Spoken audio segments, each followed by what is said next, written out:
Hi everyone, आज की इस वीडियो में बात करने वाले हैं एनाटॉमी का चैप्टर जिसका नाम है 80 शरीर। देखिए, इस वीडियो में मैं केवल आयुर्वेद का पोर्शन ही कवर करने वाला हूँ। जो मॉडर्न का पोर्शन होगा वो मैं बाकी नेक्स्ट वीडियोस में कवर कर लूँगा। अगर आपको वीडियो पसंद आए तो प्लीज़ चैनल को जरूर सब्सक्राइब कर लीजिएगा। स्टार्ट करते हैं अपना वीडियो। तो देखिए, चैप्टर का नाम है ओस्टियोलॉजी या 80 शरीर। तो देखिए, यहाँ पर सबसे पहले दिया हुआ है परिचय। ओस्टियोलॉजी दो वर्ड से मिलकर बना है। सबसे पहला है ओस्टियो और सेकंड वर्ड है लॉजी।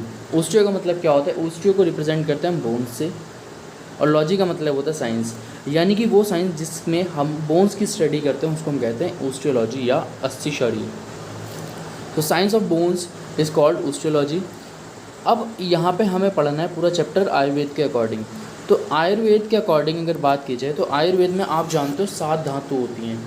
कौन कौन सी होती है? सबसे पहले होती है रस, दूसरी होती है रक्त, मांस, चौथी होती है मेद, अस्थि, पांचवा, और फिफ्थ अस्थि, मज्जा, और लास्ट होती है हमारी शुक्र।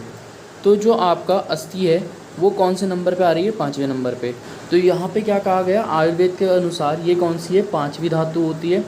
और इसका ओरिजिन किससे होता है आपका अगर बात की जाए तो मेद धातु किसका ओरिजिनेशन कराती है? अस्थि का। तो यहाँ पे ये कौन सी धातु है? 5वीं धातु है। रस, रक्त, मांस, मेद, अस्थि। अस्थि यहाँ पे 5th नंबर पे है। ये 5वीं धातु स्थिर यानी कि स्टेबल होती है, कठिन होती है तथा शरीर के अंग प्रत्यंगों को आकार तथा आधार प्रदान करने वाली होती है। यानी कि क्या करती है? बॉडी को, हमारी जो बॉडी है उसको फ्रेमवर्क प्रोवाइड कराती है। 5वें नंबर की धातु है जो कैसी है? हार्ड है, स्टेबल है, और जो हमारी बॉडी को क्या कराती है? फ्रेमवर्क प्रोवाइड कराती है। अब अस्थि की परिभाषा, यानी कि अब हम बोन्स के बारे में पढ़ते हैं। बोन्स की एक डेफिनेशन क्या बनती है? आयुर्वेद के अकॉर्डिंग भी पढ़ना है और हमें मॉडर्न के अकॉर्डिंग भी पढ़ना है। तो आयुर्वेद के अकॉर्डिंग जो आपकी अस्थि की परिभाषा यानी कि बोन्स की परिभाषा है, अस्थि क्या होती है? स्थिर होती हैं, कठिन तथा शरीर के अंग प्रत्यंगों को आकार तथा आधार प्रदान करने वाली रचनाओं को अस्थि कहते हैं। सेम यही बात किसमें की गई है? आयुर्वेद में की गई है। और ये सेम बात किसमें की गई है? मॉडर्न में। द हार्ड टिश्यूज़, यानी कि देखिए स्टेबल और हार्ड टिश्यूज़ जो क्या कर रहे हैं? किसका? बॉडी का फ्रेमवर्क बना रहे हैं, उसको हम कहते हैं हमारा बोन्स कहते हैं, या आयुर्वेद में उसको हम क्या कहते हैं? अस्थि कहते हैं। अब यहाँ पे स्वरूप यानी कि प्रॉपर्टीज़ क्या होती हैं आपकी बोन्स की? आयुर्वेद के अकॉर्डिंग क्या कहा गया है? ये कैसे होते हैं? गुरु होती हैं। गुरु का मतलब होता है हैवी, ठीक है। और इसके बाद ये कैसी होती हैं? खर होती हैं। खर का मतलब क्या होता है? रफ अपीयरेंस होता है इनका। कठिन यानी कि हार्ड होते हैं, हार्ड स्ट्रक्चर्स होते हैं, आपको हार्ड टिश्यूज़ होते हैं। अभी यहाँ पे मैंने डेफिनेशन में भी आपको बताया। इसके बाद ये कैसी होती हैं? स्थूल होती हैं। स्थूल का मतलब होता है कैसी होती हैं? लार्ज होती हैं, स्थिर होती हैं, कांस्टेंट होती हैं, और ये क्या होती है? मूर्तिमत होती हैं, यानी कि फ्रेमवर्क प्रोवाइड कराती हैं। ये दो वर्ड आपने यहाँ पे कठिन और मूर्तिमत, तो ये कहाँ पढ़ा है आपने? ये डेफिनेशन में पढ़ा है। हार्ड टिश्यूज़ होते हैं जो क्या करा रहे हैं? हमारी बॉडी का फ्रेमवर्क प्रोवाइड करा रहे हैं, फॉर्म करा रहे हैं। इसके बाद अस्थियों की 5 भौतिक रचना। देखिए, आप जानते हो आयुर्वेद में जितने भी सब्सटेंसेस हैं, जितने भी पदार्थ हैं, वो सब किससे मिलकर बने हैं? 5 से। जितने भी मटेरियल्स हैं वो 5 महाभूत से मिलकर बने। कौन कौन से? सबसे पहले होता है आकाश, वायु, अग्नि, जल, पृथ्वी। ये सब 5 महाभूत से मिलकर सारी चीज़ें यहाँ पे आयुर्वेद में बनी हैं। तो 80 के अंदर उन 5 महाभूतों का क्या क्या काम है उसके बारे में पढ़ना है। सबसे पहले हमारे पास आकाश महाभूत। आकाश महाभूत का आपने एक श्लोक भी पढ़ा होगा जो आपने गर्भ में पढ़ा होगा, तम चेतना अवस्थितम वायु विभर्जिति। ये सारी चीज़ें वहाँ पे उसमें एम्ब्रियो में भी उनका काम दिखाया है, और यहाँ पे भी। अब हम इन 5 महाभूत का जो फंक्शन है यहाँ पे भी हम पढ़ने वाले हैं। तो सबसे पहले बात करते हैं आकाश के बारे में। तो आकाश क्या करता है? छिद्रित यानी कि पोरस होना, छिद्रिष्ट स्पॉन्जी भाग युक्त होने, तथा अस्थियों के अंदर की रतेवा वस्कुलर कैनाल्स या हार्वेशन सिस्टम का बनाना आकाश महाभूत के कारण होता है। तो देखिए, आकाश महाभूत क्या करता है? जो आपकी कैविटीज़ हैं बोन्स के अंदर, जैसे आपका हार्वेशन सिस्टम वगैरह, वो कौन कराता है? आपकी आकाश। तो आकाश का काम तो आप हमेशा से जानते हो, आकाश क्या करता है? होलो स्ट्रक्चर या एक कैविटी का फॉर्मेशन करता है। तो बोन्स में भी उसका काम वही होता है। इसके बाद सेकेंड महाभूत है हमारा वायु। तो वायु का काम क्या होता है? वृद्धि यानी कि ग्रोथ कराना, और दूसरा काम होता है पुनरुत्पादक, यानी कि क्या करता है? ये रीजनरेशन कराता है हमारी बोन्स में। और ये सारे काम किसके होते हैं? 2 काम होते हैं आपके वायु के। तो अभी आपने आकाश का काम पढ़ा। आकाश महाभूत का काम क्या था? आकाश महाभूत का काम था आपकी जो आपका वेस्कुलर सिस्टम है, जो हार्वेशन सिस्टम है, उसका फॉर्मेशन कराना, ठीक है, उसको पोरस बनाना। ये सारा काम था आकाश का। और वायु का काम क्या हो गया? यहाँ पे वायु के 2 काम हो गए। एक हो गया ग्रोथ, और दूसरा हो गया हमारा रीजनरेशन। अब तीसरा है हमारा अग्नि महाभूत। तो देखिए अग्नि महाभूत का काम क्या होता है, अस्थियों का रक्तमयता होना अग्नि महाभूत के कारण होता है। यानी कि जो आपकी बोन्स हैं, आप जानते हो बोन्स के अंदर क्या होता है, आरबीसीज का फॉर्मेशन हो रहा है, आपके ब्लड का फॉर्मेशन हो रहा है। तो जो ब्लड का फॉर्मेशन बोन्स के अंदर होता है वो कौन कराता है, रक्तमयता कौन कराता है, आपकी अग्नि महाभूत कराता है। यानी कि अग्नि का काम क्या है, जो आपकी बोन्स हैं उनके अंदर ब्लड का फॉर्मेशन कराना। इसके बाद होता है हमारा जल महाभूत। तो देखिए जल महाभूत का काम क्या होता है, जो आपकी अस्थियों में लचीलापन होता है, ठीक है, वो उसका काम वो किसकी वजह से होता है, आपके जल महाभूत की वजह से होता है। तो देखिए हमने 4 महाभूत पढ़े, आकाश, वायु, अग्नि, जल। तो आकाश का काम क्या था, पोरस बनाना या फिर वहाँ पे हार्वेशन सिस्टम का फॉर्मेशन कराना। वायु का काम क्या था, वायु का काम 2 काम थे, ग्रोथ फॉर्मेशन और यहाँ पे रिजनरेशन। इसके बाद अग्नि महाभूत का क्या काम था, अग्नि महाभूत काम कर रही है आपका ब्लड के फॉर्मेशन में, और जल महाभूत क्या करता है, लचीलापन प्रोवाइड कराता है। इसके बाद है पृथ्वी महाभूत। तो पृथ्वी कैसी होती है, आपकी हार्ड होती है। तो यही हार्डनेस कौन प्रोवाइड कराता है बोन्स को, पृथ्वी महाभूत क्या कराता है, कठिनता प्रोवाइड कराता है। तो कठिनता किसके कारण होती है बोन्स में, वो होती है आपके पृथ्वी महाभूत के। अब देखिए अस्थि की उत्पत्ति। आप जानते हो अस्थि को मैंने कौन सा धातु बताया, मैंने कहा था अस्थि 5वां धातु है, और चौथा धातु अस्थि से पहले कौन सा था हमारा, मैद। तो मैद के बाद क्या आ रहा था हमारा, मेद के बाद अस्थि था।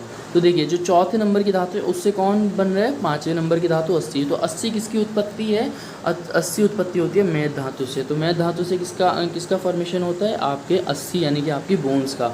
अब बात करते हैं अस्थियों के प्रकार। आयुर्वेद के अनुसार जो अस्थियाँ कितने टाइप के होती है, बोन्स कितने टाइप के होते हैं। सबसे पहले होती है कपाल अस्थि। कपाल अस्थि को हम कहते हैं फ्लैट बोन्स, ठीक है, इसको मैं यहाँ लिख देता हूँ, इंग्लिश में क्या कहते हैं इसको, फ्लैट बोन्स कहते हैं। ये फ्लैट बोन्स क्या होती हैं, देखिए क्या है, जो अस्थियाँ मट्टी के घड़े के टुकड़े के समान होते हैं। जैसे आपका मट्टी का घड़ा होता है, ठीक है, सबने देखा होगा, इस तरह से होता है मट्टी का घड़ा, ये इस तरह से। अब ये जब ये टूट जाता है तो इसके टुकड़े क्या होते हैं, इस तरह से टुकड़े बिखर जाते हैं अलग अलग। तो इस तरह के जो बोन्स हैं आपकी, जो कैसी हैं, फ्लैट बोन्स हैं, उनको हम क्या कह रहे हैं, कपाल अस्थियाँ कहते हैं। जैसे हमारी किसकी, पटेला की, आपका जो घुटने की बोन्स होती है, जिसको हम आयुर्वेद में जानू कहते हैं, जो आपके स्कल की बोन है, ठीक है, वो ऐसी दिखती हैं कुछ इस तरह से।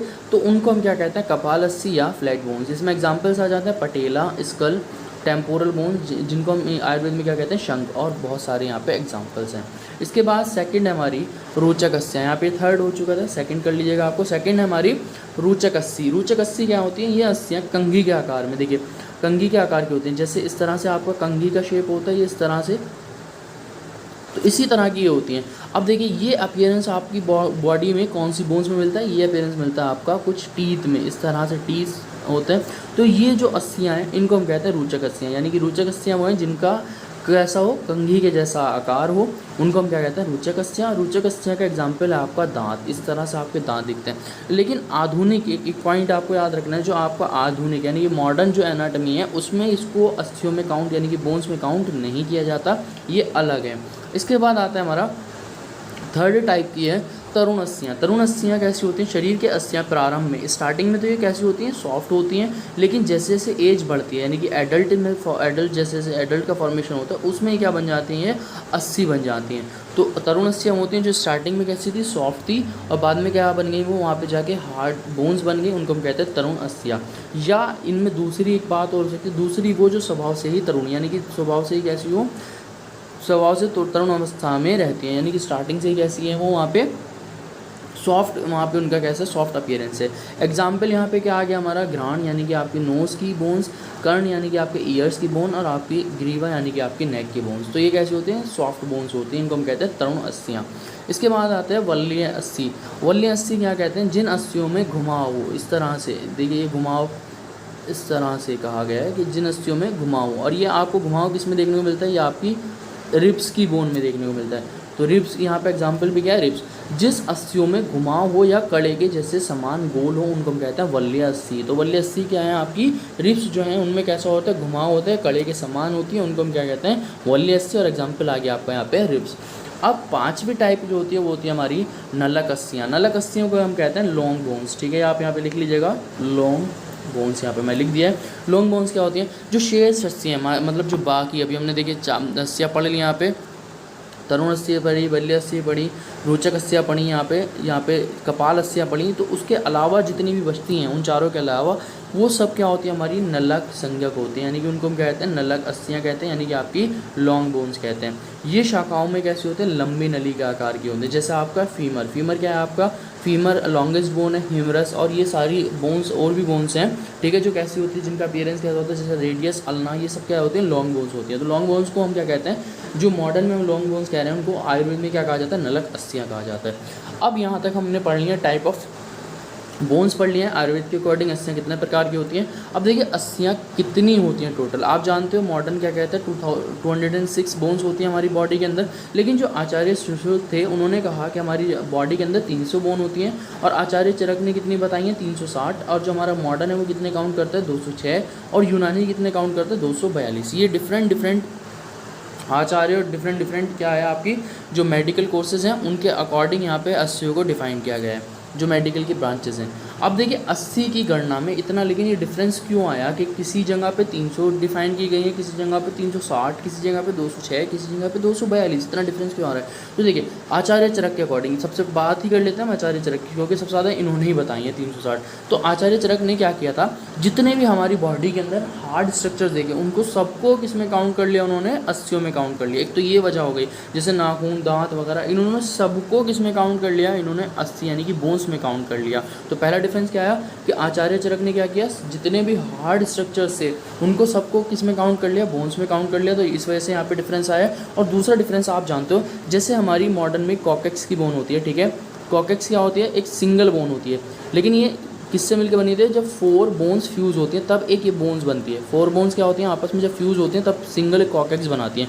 तो यहाँ पे क्या किया गया था कि बाल अवस्था में जो अस्थियाँ थी, मतलब ये जो अभी अनफ्यूज्ड बोन थी, यहाँ पे जैसे 4 बोन्स थी, फ्यूज़न होने के बाद एक बनाई थी, तो इनको क्या किया आचार्य चरक ने 4 ही काउंट कर लिया। यहाँ पे कॉकेक्स यहाँ पे जो हम मॉडर्न में 1 काउंट कर रहे हैं, तो आचार्य चरक ने क्या किया वहाँ पे 4 काउंट किया था, उस वजह से यहाँ पे डिफरेंस आया है। तो ये 2 पॉइंट आपको डिफरेंस के बेसिस पे याद रखने हैं। पहला कि जितने भी हार्ड स्ट्रक्चर दिखे उन्होंने उनको अस्थियाँ मान लिया, और दूसरा ये था कि जो उन्होंने अनफ्यूज बोन्स थी उनको भी क्या कर लिया, यहाँ पे काउंट कर लिया था। तो इस वजह से यहाँ पे डिफरेंस आ रहा था। यहाँ पे हमारा चैप्टर होता है फिनिश। अगर आपको वीडियो पसंद आई है तो प्लीज़ चैनल को सब्सक्राइब कर लें। Thank you.